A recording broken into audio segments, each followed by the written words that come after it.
नमस्कार। आइए आज के इस वीडियो में हम सामान्य ज्ञान जो कि क्रॉन पब्लिकेशन का है, इसमें ऑब्जेक्टिव जितना है हम कोशिश करते हैं इसमें पूरा ऑब्जेक्टिव करने का। तो देखते हैं पहला सवाल। इतिहासकारों ने मानवों का उद्गम काल डैश लाख वर्ष पूर्व मध्य प्लीस्टोसीन माना है। तो इसका आंसर है डी, यानी 10 लाख वर्ष पूर्व। दूसरा सवाल है, प्रागैतिहासिक काल यानी पुराकाल से नवप्रस्तर काल कहलाती है। पुराकाल से नवप्रस्तर कहलाती है और लिखित प्रत्यक्ष स्रोत का काल, यानी ऑप्शन ए सही है इसका आंसर। नेक्स्ट है, ऐतिहासिक काल 1000 ईस्वी पूर्व से 600 ईस्वी पूर्व तक कहलाती है। तो ये कहलाती है लिखित स्रोत का काल, यानी ऑप्शन बी सही है। अगला है, पुरापाषाण काल कब से कब तक? तो इसका आंसर है 10 लाख से 11,000 ईस्वी पूर्व तक, यानी ऑप्शन सी सही है। नेक्स्ट है, मध्यपाषाण काल। तो मध्यपाषाण काल आता है 11 लाख से 6,000 ईस्वी पूर्व तक। ठीक है, तो अब आइए नेक्स्ट देखते हैं। एक सेकेंड दोस्तों, यहां पर ये 11 लाख नहीं, यहाँ पे 11,000 होनी चाहिए। 11 यहाँ पे 1000 होना चाहिए। 11,000 से 6,000 ईस्वी पूर्व तक। नेक्स्ट देखते हैं, 6,000 से 4,000 ईस्वी पूर्व का काल क्या कहलाती है? तो 6,000 से 4,000 ईस्वी पूर्व का काल जो है वो नवपाषाण काल कहलाता है। नेक्स्ट है, कैल्कोलिथिक काल कब से कर, यानी कैल्कोलिथिक का काल जो है वो 4,000 से 3,000 ईस्वी पूर्व तक का काल जो है कैल्कोलिथिक काल कहा जाता है। नेक्स्ट है, कांस्य युग का समय कब से कब तक का है? तो कांस्य युग का समय 3,000 से 2,000 ईस्वी तक का है, ईस्वी पूर्व तक, 2000 ईस्वी पूर्व तक का है। नेक्स्ट है,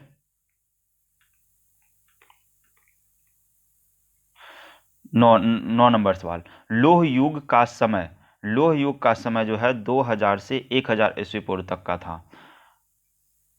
अगला है, बिहार में मानव निवास का इतिहास डैश तक प्राचीन है? तो इसका है 1 लाख वर्ष तक, ऑप्शन नंबर सी 1 लाख वर्ष तक प्राचीन है। अगला है, नेक्स्ट, मुंगेर, सारण, वैशाली, गया, पटना आदि से उपलब्ध हुए पाषाण औजारों तथा उपकरणों का संबंध है पुरापाषाण कालीन संस्कृति से नवपाषाण कालीन संस्कृति तक, यानी ऑप्शन नंबर सी। अगला है, वैज्ञानिक ने प्रारंभिक मानव का नामकरण किया है। यह है निएंडरथल, तो ऑप्शन नंबर बी सही है।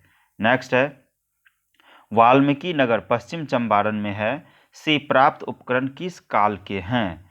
तो इसका आंसर है पुरापाषाण कालीन, यानी ऑप्शन नंबर बी। अगला है, मुंगेर से प्राप्त अवशेष किस युग के हैं?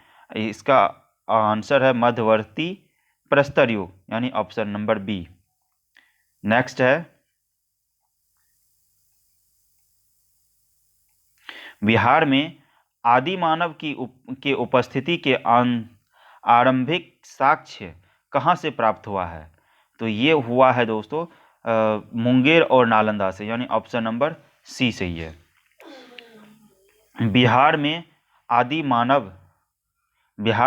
मानव की उपस्थिति के आरंभिक साक्ष्य किस युग के हैं? तो ये पूर्व प्रस्तर युग के, यानी ऑप्शन नंबर ए सही है। बिहार में मध्यवर्ती प्रस्तर युग के साक्ष्य मिले हैं, ये कहाँ से मिले हैं? मुंगेर से, यानी ऑप्शन नंबर बी। नेक्स्ट है, चिरांद, सारण एवं चेचर, वैशाली से किस युग के अवशेष प्राप्त हुए हैं? तो इसका मिला है नव प्रस्तर युग से, यानी ऑप्शन नंबर डी। बिहार में ताम्र प्रस्तर युग के परवर्ती चरण के अवशेष कहाँ से प्राप्त हुए हैं? तो इसमें चिरांद, चेचर, वैशाली, मनेर एवं सोनपुर यानी सभी जगह से मिले हैं, तो ऑप्शन हो जाएगा डी, उपयुक्त सभी। नेक्स्ट है बिहार के संबंध में से कौन सा कथन सत्य है?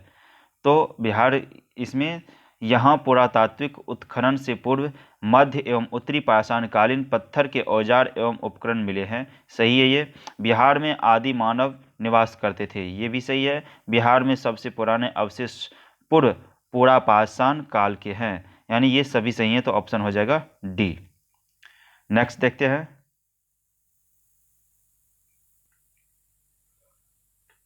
ऐतिहासिक काल कहलाता है। तो ऐतिहासिक काल कहलाता है 1000 ईस्वी से 600 ईस्वी पूर्व तक। 1000 ईस्वी पूर्व से 600 ईस्वी पूर्व तक ये कहलाता है ऐतिहासिक काल। अगला सवाल है ऐतिहासिक काल में प्रचलित था। तो इसमें प्रचलित था जादू टोना, तंत्र मंत्र, सिद्धि उपासना यानी कि उपरोक्त सभी, ऑप्शन नंबर डी। नेक्स्ट है ऐतिहासिक युग की प्रथा आज के समय में परंपरागत रूप से चली आई है, वह क्या है? बहलियाकार, सपेरा, जादू टोना, यानी ये सब अभी तक चलते आए हैं, तो आंसर हो जाएगा ऑप्शन नंबर डी, उपरोक्त सभी। नेक्स्ट है ऐतिहासिक युग में बिहार के किस क्षेत्र में मनुष्यों की सर्वाधिक बसावट हुआ था? तो इसमें गंगा घाटी क्षेत्र में सबसे ज़्यादा हुआ था, यानी ऑप्शन नंबर बी। अगला है ऐतिहासिक युग के किस चैताल्य से शक्ति उपासक शक्ति प्राप्त करते थे? तो इसका आंसर है पूर्णभद्र चैतालय और मणिभद्र चैतालय, यानी ऑप्शन नंबर सी, दोनों सही है, ए और बी। नेक्स्ट देखते हैं, मगध राजवंश का प्रतापी राजा वृद्धरथ का उल्लेख है। वृद्धरथ का उल्लेख कहाँ किस में है? महाभारत में है, पुराण में है, बौद्ध ग्रंथ में, यानी उपरोक्त सभी में है, तो ऑप्शन नंबर डी सही है। नेक्स्ट है मगध सम्राट जरासंध का उल्लेख हुआ है। मगध जरासंध का उल्लेख इसका भी भगवत पुराण में हुआ है, महाभारत में हुआ है, बौद्ध ग्रंथ में है, यानी कि उपरोक्त सभी में इसका है, ऑप्शन नंबर डी सही है। नेक्स्ट है मगध सम्राट बिंबिसार कितने हजार गांव जनपद का अधिपति था? तो इसका आंसर है 80,000। 80,000 गांव का ये अधिपति था। नेक्स्ट है मगध सम्राट बिंबिसार कुल उपज का कितना भाग भूमि कर लेता था? मगध सम्राट बिंबिसार कुल उपज का कितना भाग भूमि कर लेता था? तो इसका ऑप्शन है ये 1/3, 1/4, 1/5 और 1/6। तो इसका आंसर है 1/6, यानी ऑप्शन नंबर डी सही है। नेक्स्ट है मगध सम्राट बिंबिसार को सैन्य क्यों कहा जाता था? मगध सम्राट बिंबिसार को सैन्य क्यों कहा जाता था? क्योंकि यह स्थायी सेना बना रखी थी। नेक्स्ट है गौतम बुद्ध मगध के किस राजा के शासन काल में बुद्धित्व की प्राप्ति की थी? तो ये राजा बिंबिसार। अगला है मगध सम्राट अजातशत्रु की राज विस्तार नीति का उल्लेख किस जैन ग्रंथ में हुआ है? तो ये हुआ है निर्यावली सूत्र में।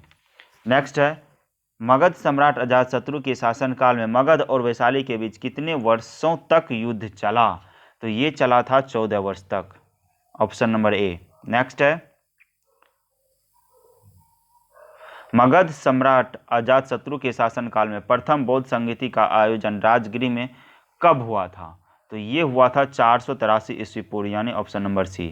किस मगध सम्राट ने पाटलिपुत्र नगर बसाया था? तो ये बसाया था उदयीन, यानी option number D. Next Haryanka वंश का अंतिम मगध सम्राट कौन था? हर्यक वंश का अंतिम मगध सम्राट कौन था? तो ये था नागदासक, यानी ऑप्शन नंबर बी। नेक्स्ट किस मगध सम्राट ने वैशाली की वास्तविक राजधानी बनाई? तो ये बनाया था शिशुनाग ने, यानी ऑप्शन नंबर ए। नेक्स्ट है के शासनकाल में द्वितीय बौद्ध संगीति का आयोजन वैशाली में हुआ था?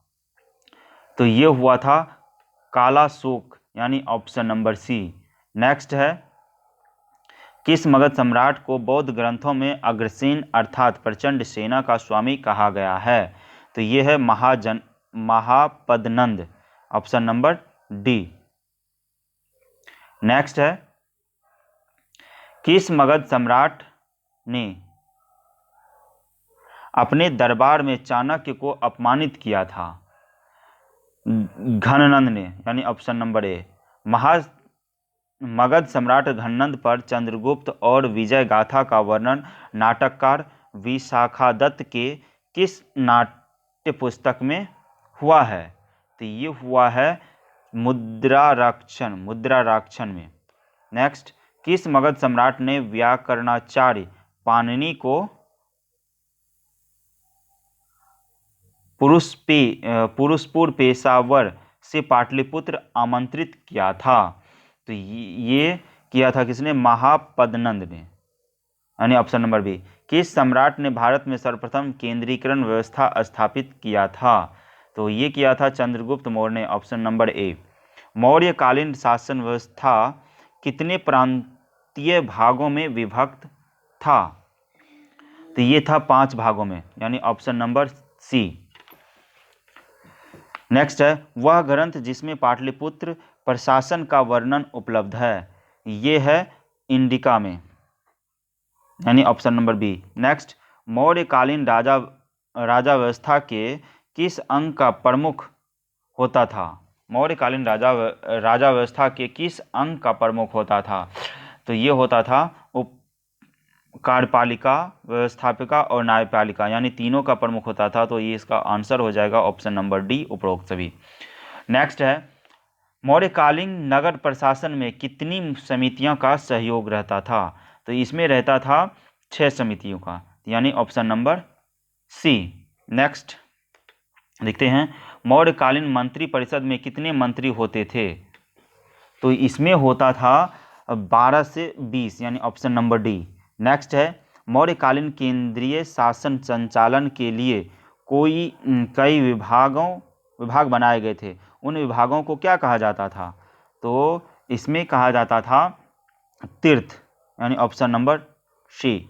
नेक्स्ट है, कौटिल्य के अर्थशास्त्र में कितने तीर्थों विभागों का उल्लेख है? तो इसमें 18 का है। मौर्यकालीन गुप्तचर व्यवस्था कितने भागों में विभक्त थी? तो ये 2 भागों में विभक्त थी, ऑप्शन नंबर ए। नेक्स्ट है, मौर्यकालीन राजस्व के कितने स्रोत थे? तो इसमें था 7, ऑप्शन नंबर सी। नेक्स्ट है ऑप्शन नंबर सी। नेक्स्ट है, मौर्यकालीन मुद्रा क्या कहलाती थी? तो ये कहलाता था पन। नेक्स्ट है, अर्थशास्त्र में सीता भूमि की व्याख्या इस प्रकार है: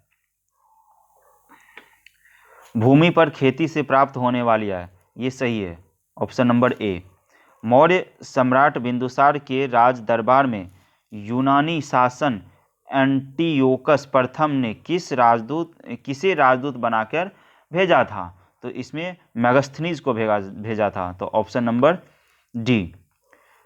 नेक्स्ट है, ग्रीक शासक सेल्यूकस को किसने पराजित किया था? तो इसने चंद्रगुप्त मौर्य ने किया था, तो इसका हो जाएगा answer C, option number C. Next है, नागार्जुनी पहाड़ी गुफाओं में किसने आजीविका के लिए गुफाओं का निर्माण करवाया था? तो ये अशोक दशरथ ने करवाया था, यानी ऑप्शन नंबर ए। नेक्स्ट है, किस मगध सम्राट ने गुप्त संवत का प्रवर्तन किया था? तो इसने किया था चंद्रगुप्त प्रथम ने, ऑप्शन नंबर बी। किस मगध सम्राट के शासन में चीनी बौद्ध यात्री फाहियान भारत पहुंचा था? तो ये आया था चंद्रगुप्त द्वितीय के समय, यानी ऑप्शन नंबर बी। नेक्स्ट है, चंद्रगुप्त प्रथम का राज्याभिषेक कहाँ हुआ था? तो ये हुआ था पाटलिपुत्र में, यानी ऑप्शन नंबर सी। गुप्त वंश का स्थापना का वर्ष क्या था? तो इसका था 320 ईस्वी में, तो option number B. Next, Bihar में गुप्त शक्ति का संगठन का श्रेय किसे दिया जाता है? गुप्त शक्ति का संगठन किसे दिया जाता था? ये दिया जाता है चंद्रगुप्त द्वितीय को। तो ऑप्शन नंबर बी सही है। नेक्स्ट देखते हैं, किस शासक से सिंहल श्रीलंका के राजा मेघवर्मन ने बोध गया में बौद्ध मठ स्थापित करने की अनुमति मांगी थी? तो ये समुद्रगुप्त के समय। ऑप्शन नंबर सी सही है। नालंदा विश्वविद्यालय की स्थापना का युग क्या है? तो इसका युग है गुप्त युग। तो ऑप्शन नंबर सी सही है। नेक्स्ट है, नालंदा विश्वविद्यालय का संस्थापक था कुमारगुप्त, यानी ऑप्शन नंबर डी। बोध गया का महाबोधि मंदिर की स्थापना हुई किस काल में स्थापना हुई थी? तो ये हुआ था गुप्त काल में। नेक्स्ट, चीनी बौद्ध यात्री फाहियान कितने समय तक पाटलिपुत्र में रहा था? तो ये रहा था 3 वर्ष तक। खगोल शास्त्री आर्यभट्ट का संबंध बिहार के किस नगर से है? तो ये है पाटलिपुत्र से। ऑप्शन नंबर सी सही है। किसने यह वर्णन किया है कि मध्य भारत के सभी देशों में मगध देश में सर्वाधिक नगर थे?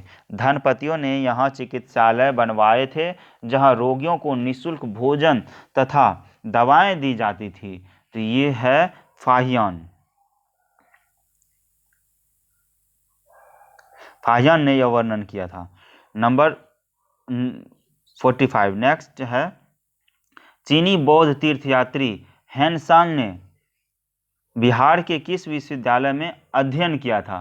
तो ये किया था नालंदा विश्वविद्यालय में, यानी ऑप्शन सी। चीनी बौद्ध तीर्थयात्री इत्सिंग बिहार के किस विद्यालय में 10 वर्ष तक अध्ययन किया था? तो ये था नालंदा विश्वविद्यालय में। ऑप्शन नंबर ए। नेक्स्ट, महाबोधि वृक्ष को क्षति पहुंचाने वाला शासक था। महाबोधि वृक्ष को क्षति पहुंचाने वाला शासक था, तो वो था शशांक, यानी option number C. Next,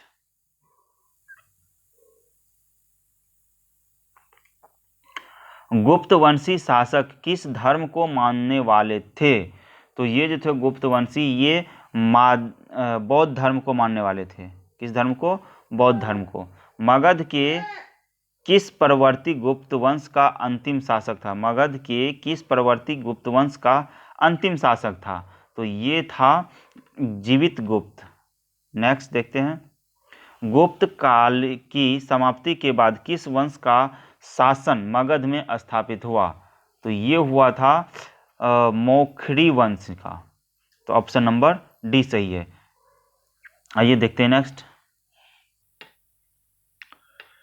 Jain धर्म के अनुसार संसार का वास्तविक कारण क्या है? तो इसके अनुसार आदि तत्व है। तो ऑप्शन नंबर बी। जैन दर्शन के अनुसार आदि तत्व हैं। जैन धर्म के अनुसार आदि तत्व हैं, तो ये हैं 6। जैन दर्शन के अनुसार जीन कहलाता है। जीन क्या कहलाता है? तो जैन दर्शन के अनुसार जीन जो है मुक्त जीवन, मोक्ष, कर्म क्षय, ये सारे कहलाते हैं। तो यानी ऑप्शन नंबर डी उपरोक्त सभी। जैन धर्म में जीवन का अंतिम लक्ष्य है। तो जैन धर्म का अंतिम लक्ष्य है तृष्णा जनित बंधन से मुक्ति। ऑप्शन नंबर ए सही है। नेक्स्ट है, विश्व का प्राचीनतम शास्त्रीय धर्म है, वो है जैन धर्म, यानी ऑप्शन नंबर बी। विश्व का प्राचीनतम शास्त्रीय धर्म जैन धर्म।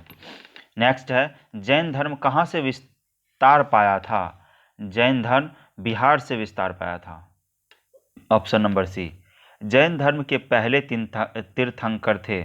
तो जैन धर्म के पहले तीर्थंकर कौन थे? ये थे ऋषभदेव, यानी ऑप्शन नंबर सी। नेक्स्ट है, 10वें तीर्थंकर शीतलनाथ का चरण चिन्ह कहाँ अंकित है? तो ये है चतरा में। ऑप्शन नंबर बी सही है। नेक्स्ट है, 24 जैन तीर्थंकरों में से कितने तीर्थंकर ने समेध शिखर पारसनाथ पहाड़ पर निर्वाण प्राप्त किया था? तो ये किया था दोस्त 20 तीर्थंकर ने। तो ऑप्शन नंबर सी। नेक्स्ट है, पारसनाथ श्री समेध शिखर किस तीर्थंकर के नाम पर पड़ा है? तो ये है पार्श्वनाथ के नाम पे, तो यानी ऑप्शन नंबर ए सही है। नेक्स्ट है श्री समेत शिखर पारसनाथ पहाड़ को प्राचीन काल में क्या कहा जाता था? तो ये कहा जाता था समाधिगिरी, समितगिरी और मल पर्वत, यानी उपरोक्त सभी कहा जाता था। नेक्स्ट है किस तीर्थंकर का जन्म मिथिला में हुआ था? तो ये हुआ था, ऑप्शन देखते हैं, ऑप्शन में है ये मल्लिनाथ, यानी ऑप्शन नंबर बी सही है।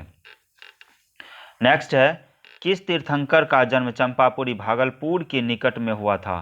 तो ये था वसुपूज्य, यानी ऑप्शन नंबर सी सही है। नेक्स्ट है 20वें तीर्थंकर सुवत्रनाथ का जन्म कहाँ हुआ था? तो ये हुआ था राजगिरी में, यानी ऑप्शन नंबर डी। नेक्स्ट है चंद्रगुप्त मौर्य के समकालीन जैन आचार्य की पवित्र समाधि कहाँ है? तो ये है पटना में, ऑप्शन नंबर डी। नेक्स्ट है चंद्रगुप्त मौर्य के शासनकाल में प्रथम जैन संगीति का आयोजन कहाँ हुआ था? तो ये हुआ था पाटलिपुत्र में, यानी ऑप्शन नंबर सी।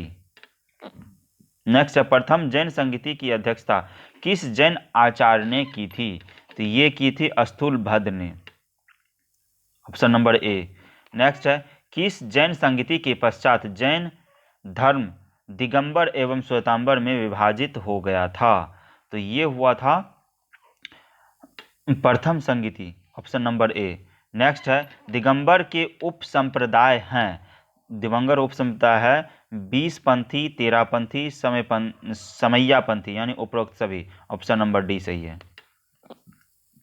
नेक्स्ट है 24वें तीर्थंकर महावीर का काल कब से कब तक था?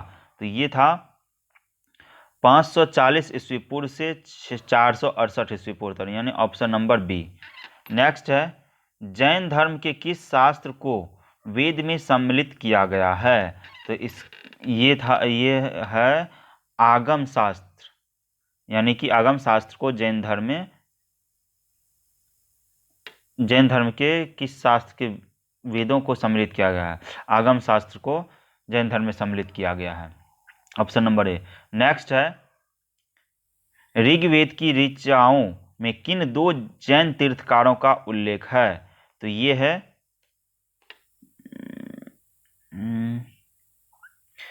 ऋषभदेव और अरिष्टनेमी, यानी option number D, option number D सही है, ऋषभदेव और अरिष्टनेमी। नेक्स्ट है जैन का शाब्दिक अर्थ है, जैन का शाब्दिक अर्थ है मनोवेगों एवं इंद्रियों को वश में करना, ऑप्शन नंबर डी। निर्ग्रंथ किन्हें कहा जाता था? निर्ग्रंथ किन्हें कहा जाता था? तो ये जैनों को निर्ग्रंथ कहा जाता था। पूर्व किसके प्राचीन धार्मिक ग्रंथ हैं? पूर्व जो है वो किसके हैं? ये है जैनों के, जैन के प्राचीन धार्मिक ग्रंथ है। 24वें तीर्थंकर महावीर का जन्म कहाँ हुआ था? तो ये हुआ था कुंडग्राम में, ऑप्शन नंबर सी। 24वें तीर्थंकर महावीर का अधिक समय कहाँ बीता था? तो ये बीता था मगध में, ऑप्शन नंबर ए। नेक्स्ट है महावीर ने किस भाषा में प्रवचन करते थे? महावीर किस भाषा में प्रवचन करते थे? तो ये करते थे अर्धमागधी भाषा में। ज्ञान प्राप्ति के बाद महावीर ने अपना प्रथम प्रवचन कहाँ दिया था? तो ये दिया था राजगिरी में, ऑप्शन नंबर डी। नेक्स्ट है महावीर का पहला शिष्य कौन था? जमाली, ऑप्शन नंबर ए। नेक्स्ट है गौतम बुद्ध ने बोध गया में कब सर्वोच्च ज्ञान बोधि प्राप्त किया था? तो ये किया था 528 ईस्वी पूर्व, ऑप्शन नंबर डी। बुद्ध का तात्पर्य है प्रबुद्ध व्यक्ति, यानी ऑप्शन नंबर ए। नेक्स्ट है निर्वाण का अर्थ है समाप्त होना या बुझना, यानी ऑप्शन नंबर ए। नेक्स्ट है बौद्ध धर्म का मूल सिद्धांत है? बौद्ध धर्म का मूल सिद्धांत है प्रतीत्य समुत्पाद, प्रतीत्य समुत्पाद, ऑप्शन नंबर बी। नेक्स्ट है, बौद्ध धर्म के अनुसार जीवन का चरम लक्ष्य है, जीवन का चरम लक्ष्य है निर्वाण प्राप्ति, जीवन मरण के चक्र से मुक्त हो जाना और मोक्ष, यानी उपरोक्त सभी, ऑप्शन नंबर डी। नेक्स्ट है, बौद्ध के अनुसार दुख निरोध गामिनी प्रतिपाद है, ये है अष्टांगिक मार्ग, ऑप्शन नंबर ए। गौतम बुद्ध अथवा सिद्धार्थ कितने वर्ष के आयु में सर्वोच्च ज्ञान बोधि प्राप्त कर बुद्ध बने थे?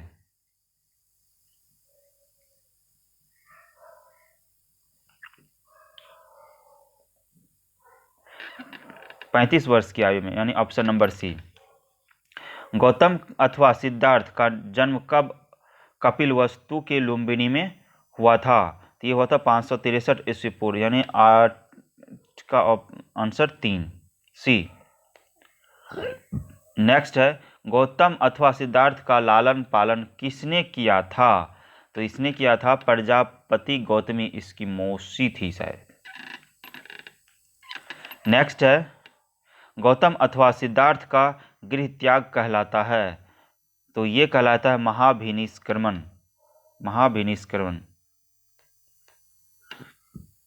नेक्स्ट है 11 नंबर, दिव्य ज्ञान प्राप्ति के बाद बुद्ध ने सारनाथ में 5 शिष्यों को धर्मोपदेश दिया था। इसी के साथ बौद्ध धर्म की स्थापना हुई 528 ईस्वी पूर्व। बौद्ध परंपरा में इसे कहा जाता है, इसे कहा जाता है धर्म चक्र प्रवर्तन, धर्म चक्र प्रवर्तन। अगला है, नेक्स्ट है, बिहार के बौद्धकालीन गणराज्यों का विस्तृत वर्णन किस बौद्ध ग्रंथ में है? यह है अंगुत्तर निकाय में। नेक्स्ट है, बौद्धकालीन मगध सम्राट बिंबिसार 12 नियुक्त 1,20,000 प्रजाजनों के साथ राजगिरी के लट्ठिवन उद्यान में बुद्ध के अनुयायी बने थे। इसका उल्लेख किस बौद्ध ग्रंथ में है? यह है विनिमय पिटक। कौन सा? विनिमय पिटक, यानी ऑप्शन नंबर ए। नेक्स्ट है,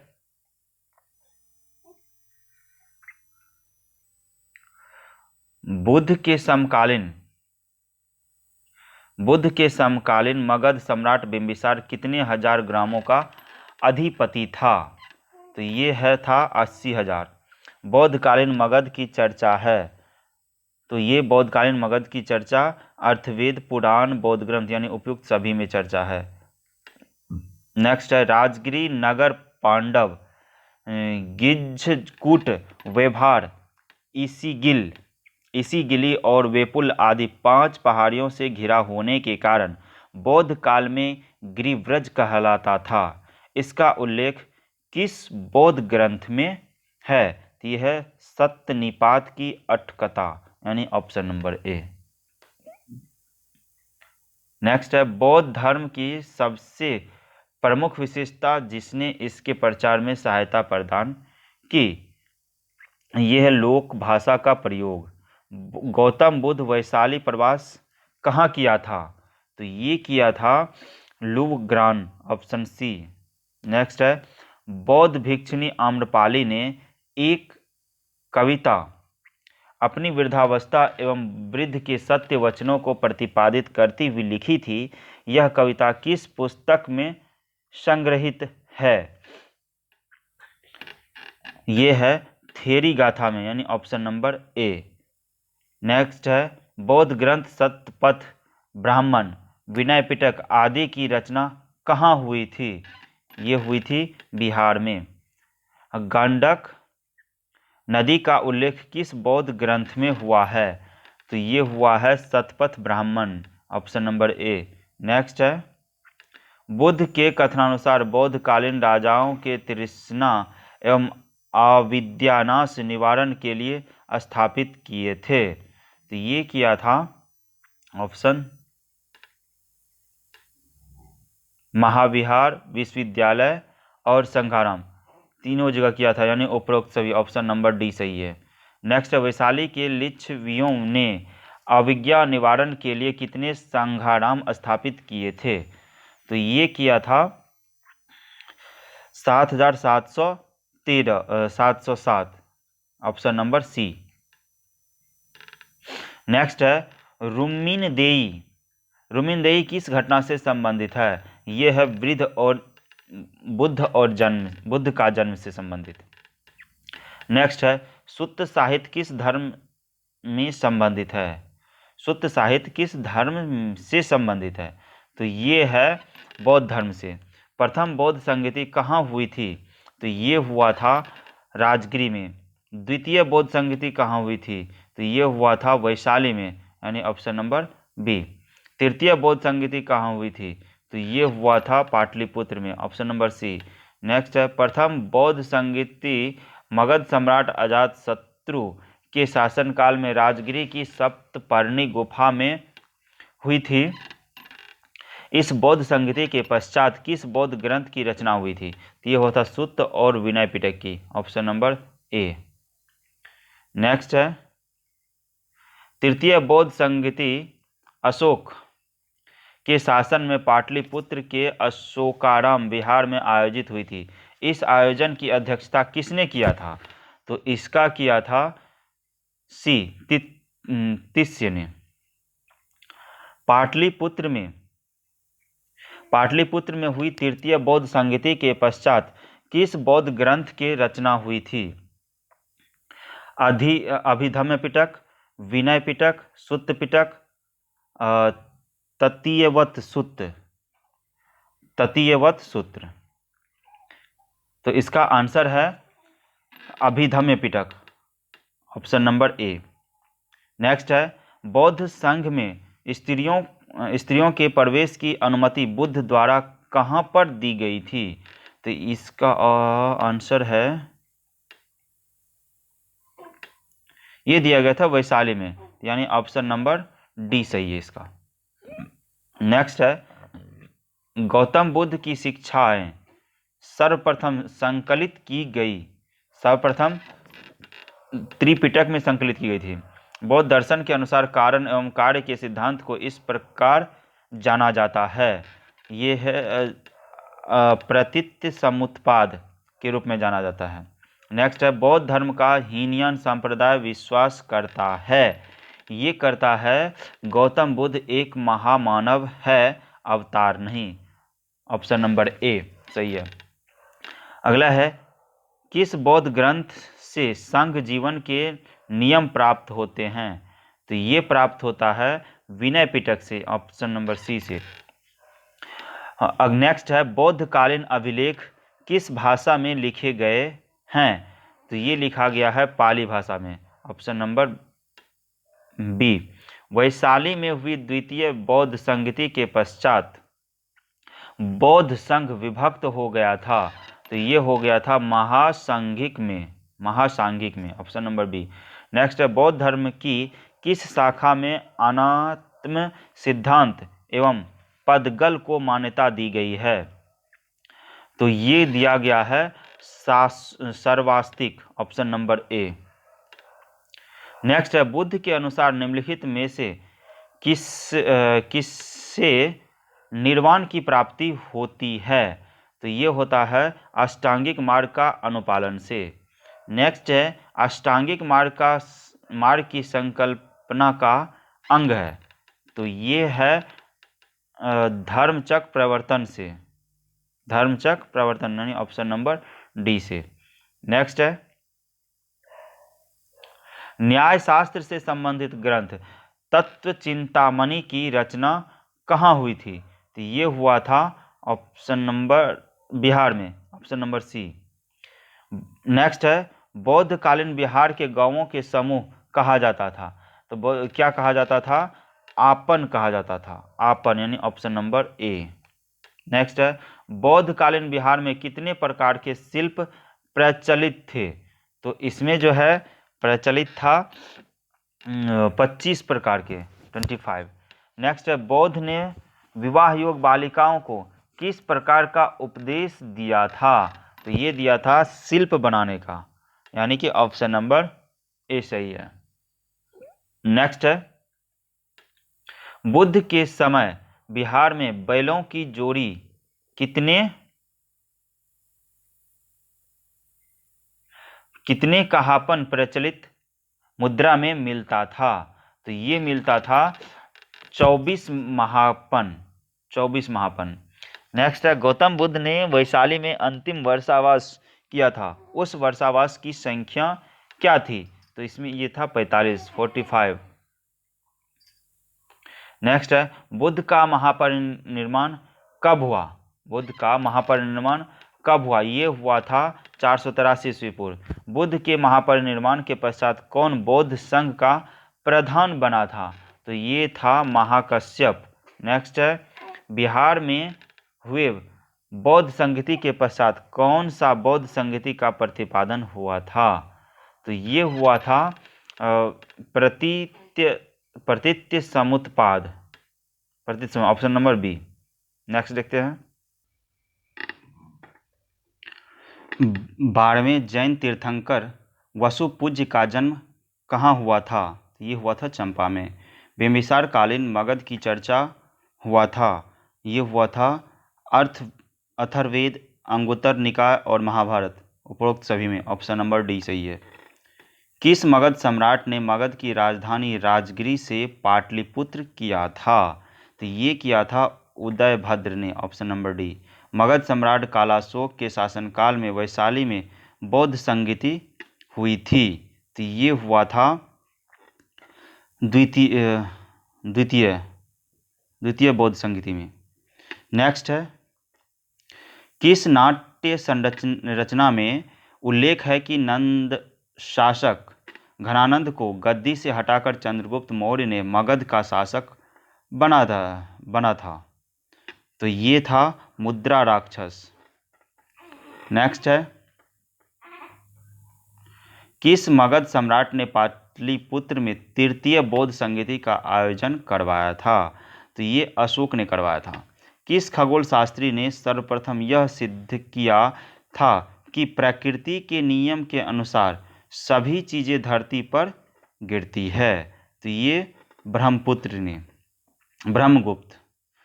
नेक्स्ट है, गुप्तकालीन पशु विज्ञानी थे, ये थे पालकाप्य। नेक्स्ट है, नालंदा विश्वविद्यालय के आचार्य विरोचन की रचना है, ये है रत्नवाद चक्र में। नेक्स्ट है, विक्रमशिला विश्वविद्यालय का कौन आचार्य शांतिपा के नाम से प्रसिद्ध हुए थे? ये था रत्नाकर शांति। नेक्स्ट है, 8वीं शताब्दी के मध्य मोखरी वंशीय शासन की समाप्ति के बाद किस वंशीय शासन की नींव बिहार में पड़ी थी? तो ये था पाल वंशीय प्रथम राजा था गोपाल प्रथम। नेक्स्ट है, उदंतपुरी विश्वविद्यालय की स्थापना किस पाल वंशीय राजा ने कराई थी? ये गोपाल प्रथम ने। विक्रमशिला विश्वविद्यालय का संस्थापक कौन था? धर्मपाल। मुंगेर को अपनी राजधानी बनाने वाला पाल शासक था, ये था देवपाल। बिहार में नुहानी शासन शुरू किया था, ये था दरिया खां नुहानी।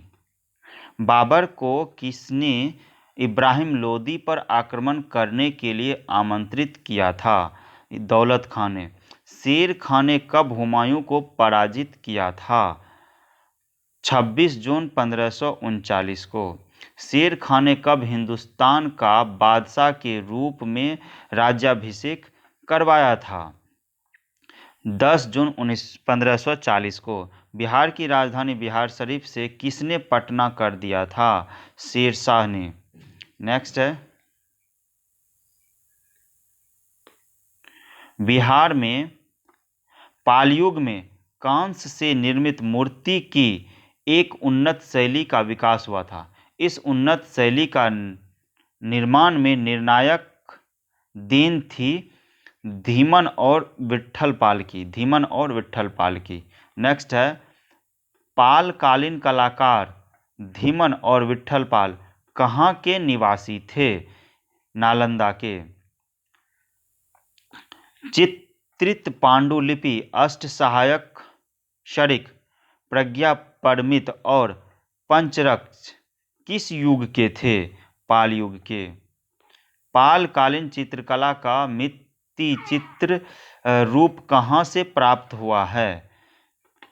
नालंदा से। बिहार में प्रारंभिक तुर्क गतिविधियों के संदर्भ में महत्वपूर्ण जानकारी के प्रमुख स्रोत हैं तबकाते नासिरी।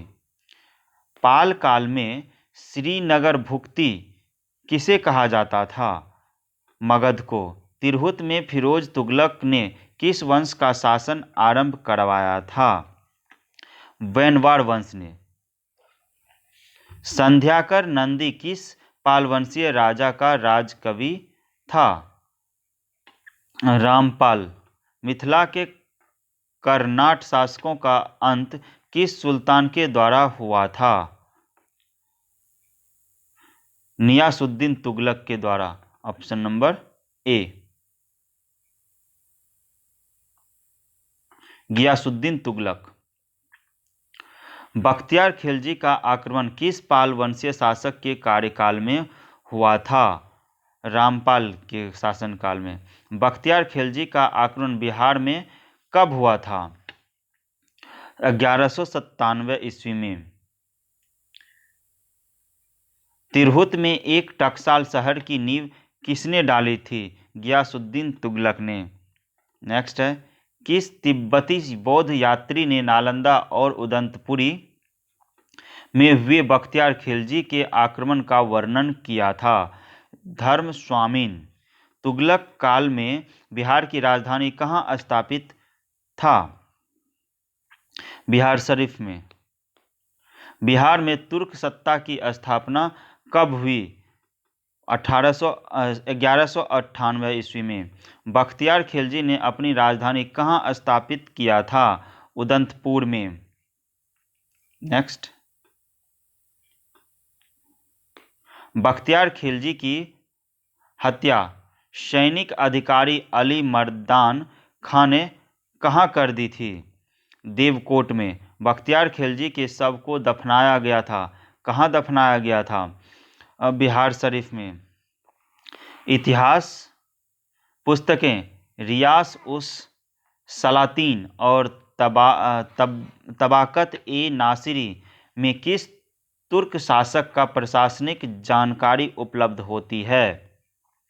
बख्तियार खिलजी। मोहम्मद बिन तुगलक ने बिहार के किस नगर का नाम तुगलकपुर कर दिया था?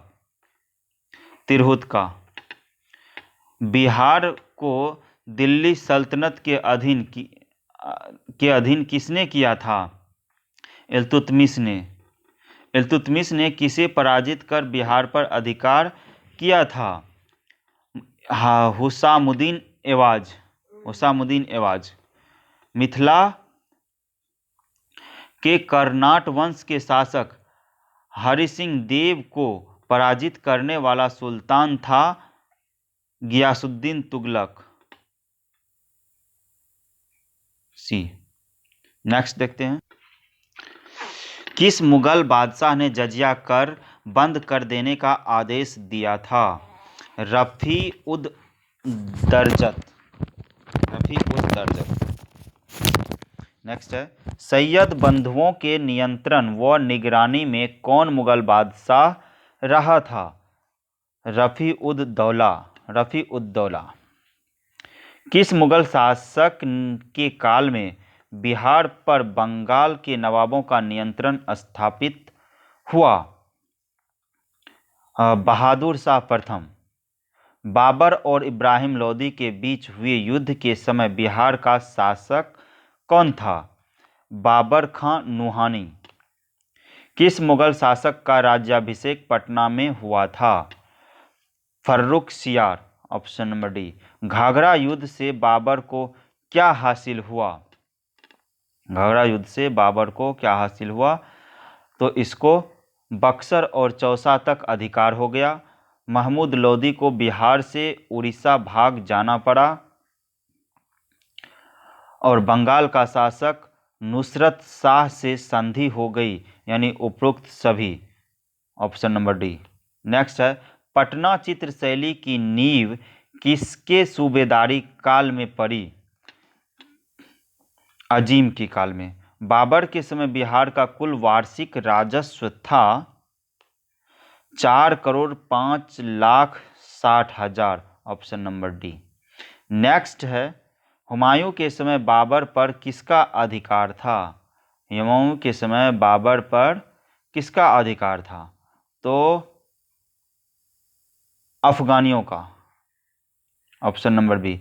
पटना को अजीमाबाद नाम दिया, पटना को अजीमाबाद नाम दिया था अजीम ने, बताओ। नेक्स्ट है, बिहार को सर्वप्रथम अपने साम्राज्य में मिलाने वाला मुगल शासक था अकबर। बिहार को मुगल साम्राज्य का सूबा प्रांत का दर्जा दिया गया 1580 ईस्वी में। मुगल सूबा प्रांत बनाने के उपरांत बिहार का पहला मनसबदार गवर्नर बना मुजफ्फर खां तुर्बती। अकबर कालीन बिहार कितने भागों में विभक्त था? 7 भागों में। किस वर्ष शहजादा आजम को बिहार की सूबेदारी मिली थी? 1677। हिंदुओं से कितना प्रतिशत कर जजिया के रूप में वसूला जाता था? 5%। अकबर कालीन बिहार के 7 सरकारों द्वारा कितना वार्षिक राजस्व प्राप्त करता था? 43,17,044 रुपए। किसके सूबेदारी काल में 10वें सिख गुरु गोविंद सिंह का जन्म पटना में हुआ था? लश्कर खां।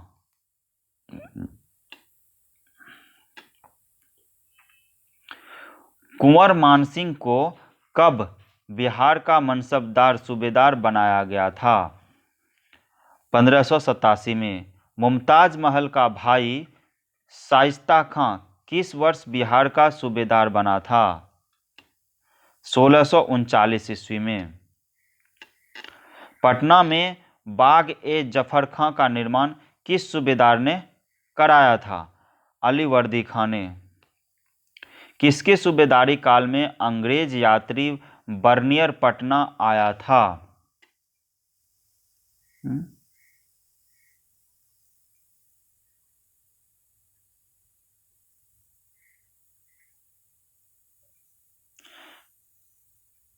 और इसका पटना में बाग ए जफर खां का निर्माण किस सूबेदार ने करवाया था? तो इसका आंसर शहीद खां है। 21 नंबर। किसके सूबेदारी काल में अंग्रेज यात्री बर्नियर पटना आया था? तो ये आया था लश्कर खां के समय। नेक्स्ट है, अकबर द्वारा संपूर्ण बिहार का नियंत्रण कर लेने के पश्चात प्रशासनिक सुविधा की दृष्टि से बिहार को कितने परागणों में बांटा गया था? तो ये 199 परागणों में बांटा गया था। शहजाद मुराद का कब्र पटना के किस स्थान पर है? तो ये है पटना अस्पताल के निकट।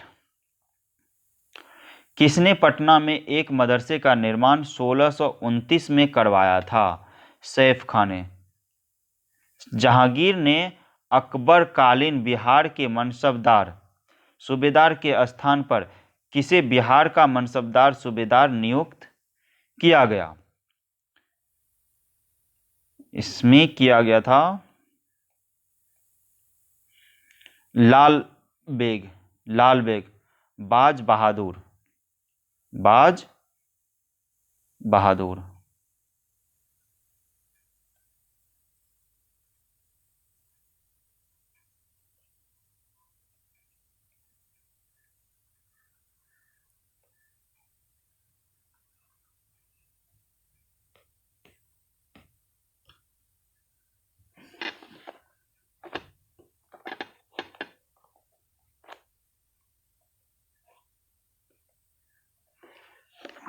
हैंग हो गया, क्या हो गया? 1 मिनट दोस्तों, टेक्निकल कुछ इशू हो गया लगता है।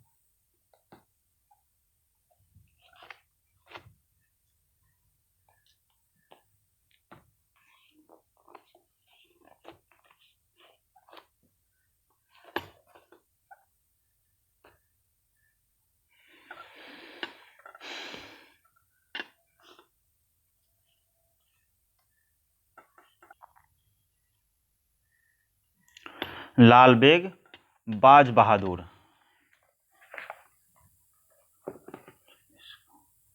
नेक्स्ट है, किस मुगल शहजादे के नाम पर पटना में मुरादपुर नामकरण हुआ? मुरादपुर, तो ये हुआ था मुराद के। अकबर के काल में बिहार प्रांतीय सूबा प्रशासन प्रमुख को सिपहसलान कहा जाता था, परंतु उसके उत्तराधिकारी के काल में प्रांतीय प्रशासन प्रमुख को क्या नामकरण किया गया? सूबेदार। ये क्या किया गया था? सूबेदार। बिहार के मनेर में स्थित शाह दौलत का मकबरा किस सूबेदार ने बनवाया था? इब्राहिम खान ने। अकबर ने बंगाल तथा बिहार को मुगल साम्राज्य में किस वर्ष मिलाया? 1576 में। नेक्स्ट है, किस विद्वता से प्रसन्न होकर अकबर ने 1556-57 में पुरस्कार स्वरूप मिथिला का राज दे दिया था? महेश ठाकुर। किस विद्वता से प्रसन्न होकर, महेश ठाकुर से प्रसन्न होकर अकबर ने 1556-57 में पुरस्कार स्वरूप मिथिला का राज दे दिया था? शाहजादा खुर्रम ने 1622-24 के वर्ष में विद्रोह कर बिहार के किन क्षेत्रों पर अपना अधिकार कर लिया था? पटना, परवेज और सासाराम, उपरोक्त सभी में। Option number D. जहांगीर ने अपने पुत्र शाहजादा परवेज को किस वर्ष बिहार का सूबेदार बनाया था? 1621 में।